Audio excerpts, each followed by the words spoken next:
রামনারায়ণ রাম। আমি সর্বপ্রথম ঠাকুর শ্রী শ্রী বালক ব্রহ্মচারী মহারাজের চরণে জানাই শতকোটি প্রণাম এবং আপনাদের সকলকে জানাই বৈদিক অভিনন্দন। রামনারায়ণ রাম। এই বলে আমি আজকের তত্ত্ব ও আলোচনা শুরু করছি। আজকে আমি আপনাদের অন্তর্লোক এই বইটি পাঠ করে শোনাব। যে শক্তি রয়েছে সবার ভেতরে, যদি সে বিষয়ে একটু জানা যায় তাহলে জীবনে চলার পথে অনেক সমস্যার সমাধান হয়ে যায়।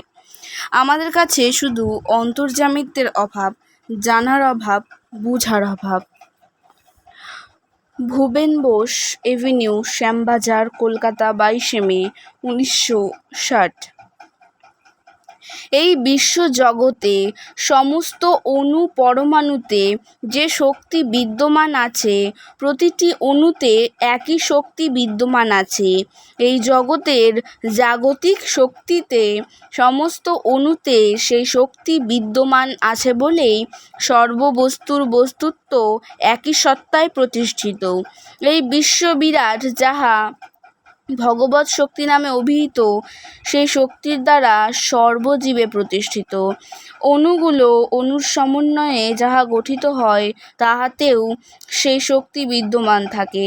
তাই বস্তুর বস্তুত্ব যখন একই সত্তায় প্রতিষ্ঠিত, প্রতি বস্তুর সর্বগুণে গুণান্বিত হয়ে প্রতিষ্ঠিত, শুধু নামানামিতে যে ভাগাভাগি, প্রতি ভাগে একই শক্তি বিদ্যমান। খণ্ডে খণ্ডে নামে অভিহিত শক্তি প্রতি খণ্ডেতেই একইভাবে অবস্থিত। এই অবস্থিত শক্তি সর্ব অণুতে অবস্থান করে করে একইভাবে ভাবান্বিত হয়ে ভাবাবিষ্ট হয়ে যে বৈশিষ্ট্যতার পরিচয় দিয়ে যাচ্ছে, সেই বৈশিষ্ট্য নানা গুণে প্রতিষ্ঠিত। সেই গুণগুলো গুণের দ্বারাই একত্রিত হয়ে যে রূপ নিয়ে যে নামে বর্ণিত হয়েছে, সেই রূপগুলো বর্ণে বর্ণে রূপে গুণে অভিহিত হয়ে বর্ণনাতীতের পরিচয় দিয়ে যাচ্ছে। সেই বর্ণ আবার আখ্যায় ব্যাখ্যায় আখ্যায়িত হয়ে রূপ নিয়ে যে পরিবর্তনশীলতার মাঝে যে রূপ, যে ভাবধারা অনুযায়ী অনুপ্রাণিত হয়ে প্রেরিত হয়ে পান অপান সমান নাম দিয়ে প্রাণে শক্তিরূপে প্রতিষ্ঠিত হয়ে আছে, সেই শক্তি ধারাবাহিক ধারা অনুযায়ী সর্বশক্তিতে একত্রিত হয়ে পুঞ্জীভূত হয়ে এই ব্যবহারিক জগতে ব্যবহৃত হয়ে চলেছে। সেই ব্যবহারিক বস্তুর চৈতন্যের সংঘাতে নামানামিতে যে নামকরণ হলো, সেই চৈতন্য শক্তি বায়বীয় জগতে ভাসমান হয়ে শূন্য মার্গে অবস্থিত হয়ে অনন্ত শক্তির দিকে ধাবমান হলো। তাতে প্রাণশক্তি প্রতিষ্ঠিত হয়ে সেই প্রাণময় ধারা, সেই চৈতন্য শক্তি চেতন ধারার সঙ্গে সংশ্লিষ্ট হয়ে সংযুক্ত হয়ে যুক্ততার মাঝে যুক্ত হয়ে অনন্ত গতির দিকে ছুটে চলেছে। সেই গতির দিকে গতি অনুযায়ী যে চালিত শক্তি ছিল, সেই শক্তি, সেই আদি শক্তির ধারা অহর্নিশ আবহমান কাল হতে একই শক্তি দ্বারা চালিত হয়ে আজও চলেছে। জাগতিক গতি সর্বভূতে সর্বভাবে সর্বজীবে কিভাবে প্রতিষ্ঠিত হয় তাহা জানা দরকার। কারণ এই জগতের প্রত্যেকটি রূপের আলাদা আলাদাভাবে নামকরণ রয়েছে। যত নামকরণই হোক না কেন, একই নামই সবার নাম।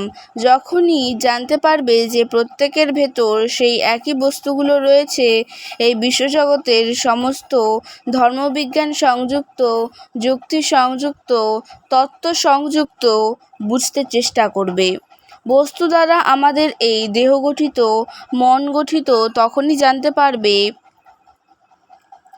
যখন বলবো যে ভগবানের ভগবৎ সত্তা সর্ববস্তুতে বিরাজমান। তবে কোথায় আমাদের ভেতর সেই শক্তি, সেই অন্তর্যামিত্ব? সমস্ত বস্তুতে প্রতি ধূলিকণাতে বালিতে শক্তি রয়েছে বিদ্যমান। কথায় বলে, যাওয়া সহজ, অনুভব করাই হচ্ছে কাম্য। এই যে শক্তি রয়েছে সবার ভেতরে, যদি সে বিষয়ে একটু জানা যায় তাহলে জীবনে চলার পথে অনেক সমস্যার সমাধান হয়ে যায়। ভগবান আছেন কি নেই তাই তো সঠিক জানা নেই।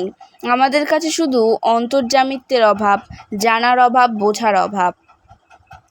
আমরা এই পৃথিবীতে এসেছি এটাই জানি, শুধু কোথা থেকে এসেছি জানি না, কোথায় যাব জানি না।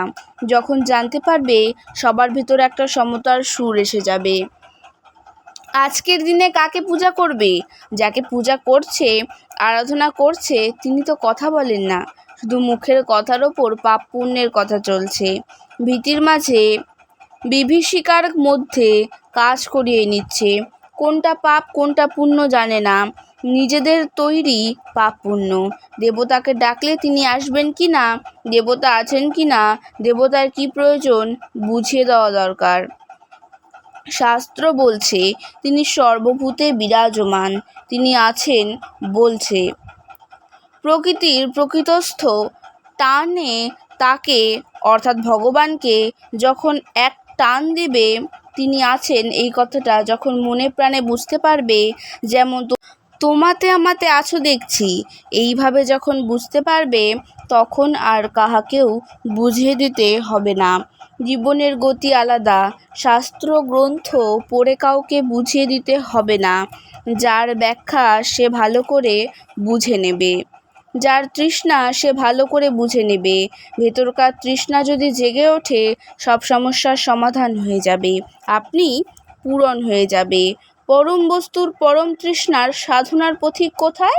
মামুলি পথে যাওয়া যায়, যেটা মামুলি, সেখানে সংস্কারের ভয়ভীতির পেছনে, কল্পনার পেছনে দৌড়িয়ে লাভ কি?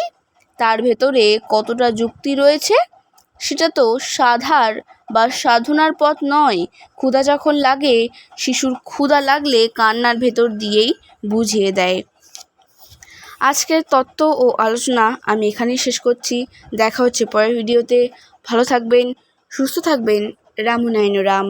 প্রতিদিন এরকম নতুন নতুন ভিডিও দেখতে হলে আমার চ্যানেলটিকে সাবস্ক্রাইব করবেন এবং পাশে থাকা বেল আইকনটি প্রেস করবেন। ভালো লাগলে অবশ্যই লাইক, কমেন্ট এবং শেয়ার করবেন। ধন্যবাদ।